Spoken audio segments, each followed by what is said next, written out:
पुण्यामधील शिरूर तालुक्यामध्ये 10 दिवसांच्या विश्रांतीनंतर विजांच्या कडकडाटासह पाऊस झाला आणि त्यामुळे शेतीची कामं ठप्प झालेली असून अनेक ठिकाणी विजेचे खांब आणि झाडं मोडून पडलेली आहेत।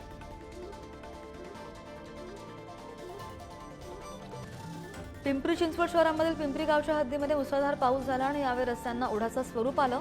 विक्रम विहार सोसायटीमध्ये मुसळधार पावसामुळे 3 ते 4 फुटांपर्यंत पाणी साचलेलं होतं।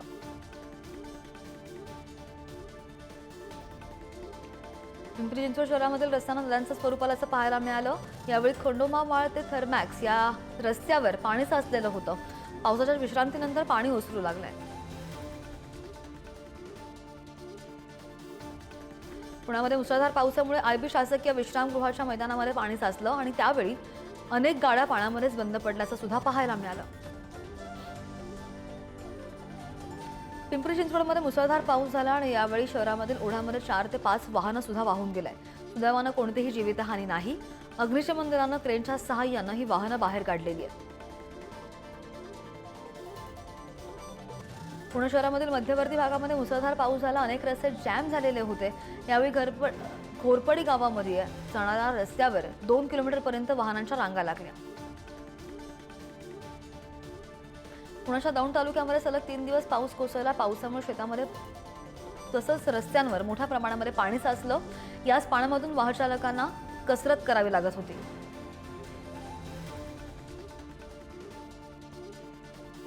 रत्नागिरीला जोरदार पावसानं झोडपलं। मध्यरात्री मेघगर्जनेसह पावसानं जोरदार बॅटिंग केली। अनेक भागांमध्ये वीज पुरवठा खंडित झाला। मुंबईच्या अनेक भागांमध्ये पावसानं तुफान फटकेबाजी केली आणि यावेळी विशेषतः मरीन ड्राईव्ह परिसरामध्ये पावसाचा जोर अधिक पाहायला मिळाला। अचानक आलेल्या पावसामुळे नागरिकांची तारांबळ उडाली। जालना जिल्ह्यामध्ये आज पावसाचा येलो अलर्ट जारी करण्यात आलेला आहे। नागरिकांनी काळजी घेण्याचं जिल्हा प्रशासनानं आवाहन केलंय। जिल्ह्यामध्ये तुरळक ठिकाणी विजांच्या कडकडाटासह पावसाची शक्यता असून ताशी 40 ते 50 किलोमीटर वेगाने वारे वाहण्याचा अंदाज। पुण्यामध्ये झालेल्या मुसळधार पावसामुळे अनेक रस्त्यांवर पाणी साचलं आणि डेक्कन परिसर आणि पुणे सासवड रस्त्यावर हे पाणी साचल्याची माहिती। अचानक आलेल्या जोरदार पावसामुळे पुण्यामधील रस्ते जलमय झाले। जालन्यामध्ये सलग तिसऱ्या दिवशी पावसानं हजेरी लावली आणि विजांच्या कडकडाटासह पावसानं जोरदार हजेरी लावली। नागरिकांनी दिलासा व्यक्त केलेला असून सततच्या पावसामुळे शेती काम खोळंबण्याची शक्यता। पुणे शहरामध्ये विजांच्या कडकडाटासह मुसळधार पावसानं हजेरी लावलेली होती। पावसामुळे मुख्य रस्त्यावर सखल भागांमध्ये पाणी साचलं। नागरिकांची तारांबळ उडाली।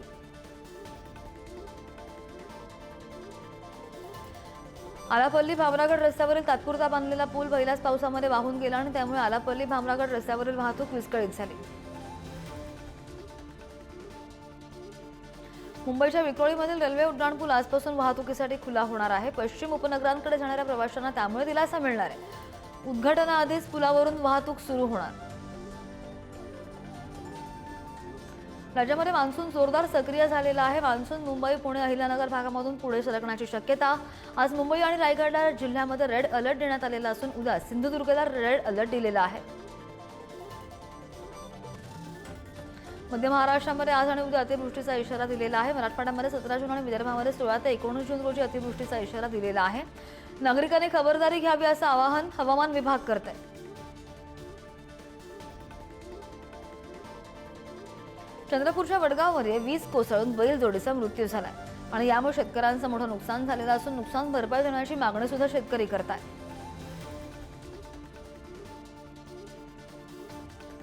गोंदियाच्या देवरीमध्ये हॉटेलसमोर हरणाच्या पिल्लाला अज्ञात वाहनानं धडक दिली आणि यावेळी वनविभागाच्या मदतीनं त्याच्यावर उपचार करून नैसर्गिक अधिवासात त्याला सुखरूप सोडण्यात आलं। राज्यामध्ये कोरोनाचा धोका वाढलेला आहे। शुक्रवारी 4 रुग्णांचा मृत्यू झाला। 102 नवे सक्रिय रुग्ण पाहायला मिळतात। मुंबई, कोल्हापूर, सातारा आणि उल्हासनगरमध्ये सर्वाधिक रुग्ण आढळून आले। नवी मुंबई विमानतळ परिसरामध्ये सिडको आंतरराष्ट्रीय शैक्षणिक शहर वसवणार आहे। धर्मेंद्र प्रधान यांच्या हस्ते आज 5 विदेशी विद्यापीठांना इरादापत्र दिलं जाईल। बच्चू कडूंच्या उपोषणाचा आजचा 7वा दिवस आणि काल महसूल मंत्री चंद्रशेखर बावनकुळे यांनी त्यांची भेट घेतली। आज उपोषणावर तोडगा निघण्याची शक्यता। शेतकरी कर्जमाफीसह विविध मागण्या मान्य होणार का याकडे सुद्धा लक्ष असेल।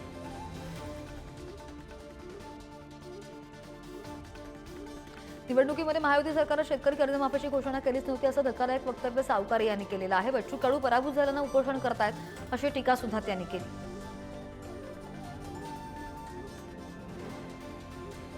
बच्चू कडूंच्या आंदोलनावर अजून तोडगा न निघाल्यामुळे प्रहारचे कार्यकर्ते आक्रमक झाल्याचं दिसलं.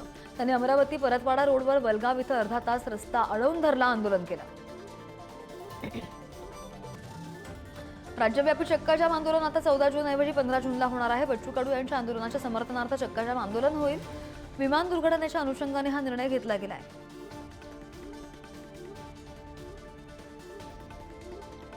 गोंदिया सौंदण गावामधील एका नागरिकाला मीटर न बसवता थेट हजारोंच्या वीज बिलांचा भुर्दंड सहन करावा लागतोय. 3 वेळा वीज वापरत नसताना हजारोंची बिलं पाठवण्यात आली आहेत. महाराष्ट्रामध्ये रक्तदान करणाऱ्यांच्या संख्येमध्ये वाढ झालेली आहे. गेल्या वर्षभरात राज्यामध्ये 21 लाखांहून अधिक रक्तदात्यांनी रक्तदान केलेलं आहे. पुण्यामध्ये सर्वाधिक रक्तदान झालं, त्याखालोखाल मुंबई आणि सोलापूर. मुंबईची जीवितहानी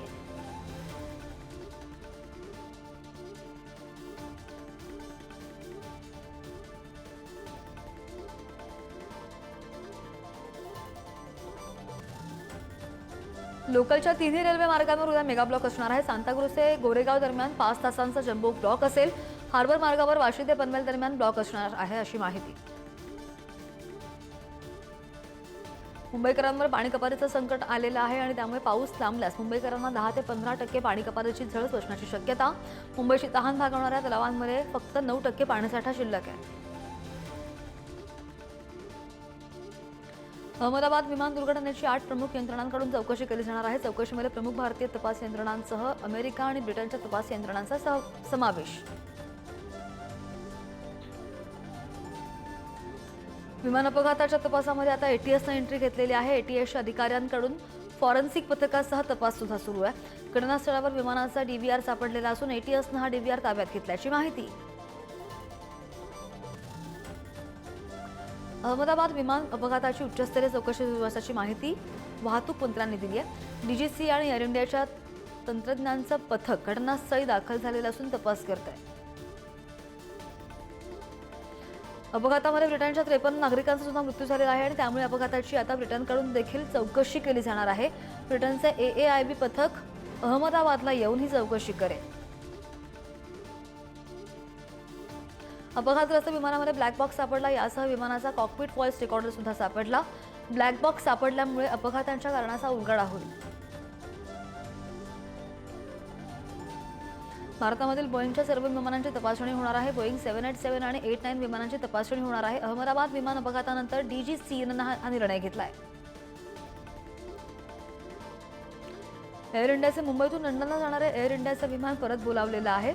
इराण आणि इस्रायलमधील संघर्ष लक्षात घेता एअर इंडियानं हे विमान परत बोलावण्याचा निर्णय घेतलाय. यासोबतच अनेक विमानांचा मार्ग सुद्धा वळवण्यात आल्याची माहिती. विमानामध्ये बॉम्ब असल्याची धमकी मिळाल्यामुळे एअर इंडियाच्या AI379 फ्लाईटनं आपत्कालीन लँडिंग केलं. हे विमान थायलंडमधील फुकेत येथून दिल्लीकडे येत होतं. इस्रायल आणि इराणमधील तणावपूर्ण परिस्थिती लक्षात घेता एअर इंडियाकडून 11 फ्लाईट्सचा मार्ग वळवण्यात आलेला आहे. 5 विमानं माघारी बोलवण्यात आली आहेत. प्रवाशांच्या सुरक्षेसाठी हा निर्णय घेतल्यात आल्याची माहिती एअर इंडियाने ट्विट करत यासंदर्भात सांगितलेलं आहे. जगभरात बोईंग विमानांचे सुमारे 6000 लहान मोठे अपघात झाले आणि यापैकी 415 अपघात प्राणघातक ठरलेले असून यामध्ये 9000हून अधिक लोकांचा मृत्यू झाल्याची धक्कादायक माहिती समोर आली आहे.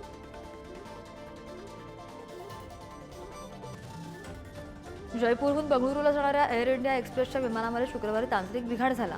प्रवाशांना 3दा पुन्हा चढवण्यात आलं, परंतु उड्डाण करू शकले नाही. अखेर विमान रद्द करण्यात आलं. नागरिक संतप्त झाले, प्रवासी संतप्त झाले. अहमदाबादमधील एअर इंडियाच्या विमान दुर्घटनेमध्ये आतापर्यंत 270 जणांचा मृत्यू झाल्याचं समोर आलेलं आहे. त्यामध्ये महाराष्ट्रामधील 17 नागरिकांचा समावेश. भारताने स्वीकारलेल्या 1999च्या मॉन्ट्रियल करारानुसार प्रत्येक प्रवाशाचा मृत्यू किंवा गंभीर दुखापतीसाठी विमान कंपनीला सुमारे 1.4 कोटींपर्यंत नुकसान भरपाई द्यावी लागते. यासाठी दोष सिद्ध करण्याची गरज नसते, तर कंपनीच्या निष्काळजीपणामुळे अपघात झाल्याचे सिद्ध झालं तर याहून अधिक रक्कम मिळू शकते.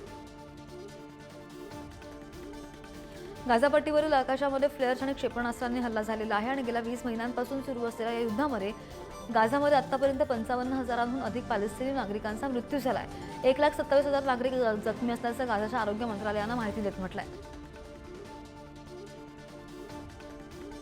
अमेरिकेचे राष्ट्राध्यक्ष ट्रम्प यांनी इराणला अमेरिकेसोबत अणुकरार करण्याचं आवाहन केलंय. तसंच इराणनं करार केला नाही तर वाईट परिणाम होतील असं सुद्धा ते म्हणाले. इस्रायलने इराणवर आतापर्यंतचा सर्वात भीषण हल्ला केला आणि या हल्ल्यामुळे इराणचं प्रचंड नुकसान झालं. इराणचा अणुऊर्जा प्रकल्प उद्ध्वस्त झालेला असून क्षेपणास्त्र तयार होणारी साईट नष्ट केली गेली आहे. इस्रायलच्या हल्ल्यामुळे इराणच्या 2 शास्त्रज्ञांचा सुद्धा मृत्यू झालाय. इराणमधील भारतीय दूतावासाने तिथे राहणाऱ्या सर्व भारतीय नागरिक आणि भारतीय वंशांच्या व्यक्तींना सतर्क राहण्याचं आवाहन केलंय. अनावश्यक प्रवास टाळावा, दूतावासाच्या सोशल मीडिया खात्यांचे अपडेट्स फॉलो करावेत, स्थानिक प्रशासनाने दिलेल्या सर्व सूचनांचं नियमन करावं, पालन करावं असं सूचनेमध्ये स्पष्ट करण्यात आलंय. इस्रायलने इराणविरोधात एकतर्फी कारवाई केली आणि या हल्ल्यांमध्ये अमेरिकेचा काही सहभाग नाही. अमेरिकेचे परराष्ट्र मंत्री मार्को रुबियो यांनी हे प्रसिद्ध केलंय. सर्वोच्च प्राधान्य या परिसरामधील अमेरिकन सैन्याचं संरक्षण करणं असं सुद्धा त्यांनी निवेदनात म्हटलंय. अमरनाथ यात्रा 3 जुलैपासून सुरू होणार आहे आणि या यात्रेसाठी ऑनलाईन हेलिकॉप्टर सेवा बुकिंग लवकरच सुरू होणार असल्याची माहिती. यावेळी हेलिकॉप्टरची भाडेवाढ होण्याची शक्यता असून यात्रेकडू बालटाल मार्गाने नीलडग, पंचतरणी नीलगड आणि पहलगाम मार्गाने गुहेमध्ये पोहोचू शकते. ओडिशा राज्यामधील मलकागिरी पोलिसांनी 2 कुख्यात नक्षल्यांना अटक केलेली आहे. 2 नक्षल हे छत्तीसगड राज्यामधील मूळ निवासी असून सीमावर्ती भागामध्ये सक्रिय होते. जंगलांमधून पळून जाताना त्यांना अटक झालेली आहे. हाऊसफुल पासने नवीन रेकॉर्ड केलेला आहे. बॉक्स ऑफिसवर हाऊसफुल पासनं स्काय फोर्सला मागे टाकून वर्षभरातील 3रा सर्वात मोठा हिट हिंदी चित्रपट होण्याचा विक्रम केलाय. हाऊसफुल पासनं फक्त 6 दिवसांवर 119 कोटी कमावलेले आहेत.